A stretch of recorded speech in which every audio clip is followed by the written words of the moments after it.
La surface des choses nous dit toujours des salariés d'un côté, un travail de l'autre, des règles de droit, un contrat de travail. Il faut essayer de trouver l'adéquation, ce qui fait que dans cette entreprise, tel ou tel ressort fonctionne mieux. Les gens changent. Lorsque vous avez des gens qui ont une très très grande ancienneté, qui sont plutôt âgés, vous ne tenez ni le même discours, ni les mêmes perspectives qu'à une entreprise de la nouvelle économie où ils sont peu nombreux, agiles, mobiles. Le discours est différent en fonction des entreprises et des secteurs. Donc il faut observer, passer son temps à observer, à regarder, à comprendre, à réellement comprendre. L'entreprise elle-même, dans le fond, elle vit une époque formidable elle aussi, parce que vous voyez, ce que l'on appelle l'ubérisation.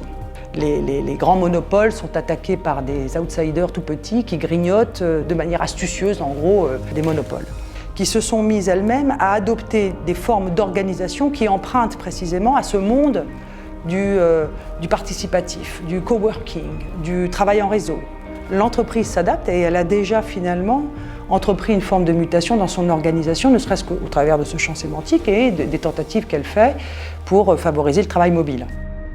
Donc la question est comment on applique le droit du travail dans ces conditions. Eh bien on l'applique avec beaucoup d'humilité parce que rien de l'expérience qu'on a pu avoir il y a 10 ans, même il y a 5 ans, ne peut être éventuellement dupliqué à l'avenir. Donc il faut, je crois, désormais avoir un sens de l'observation et de l'anticipation. Encore une fois, nous sommes entrés dans une ère de la négociation. L'entreprise devient une personne, j'allais dire, majeure, et elle prend en main, dans le fond, son destin. Ça change tout. Ça change tout. Donc l'idée, c'est d'accompagner le mieux possible dans un univers juridique qui est celui-là, enfin qui est le nôtre, ces mouvements qui ont pour objet de modifier fondamentalement l'organisation de l'entreprise.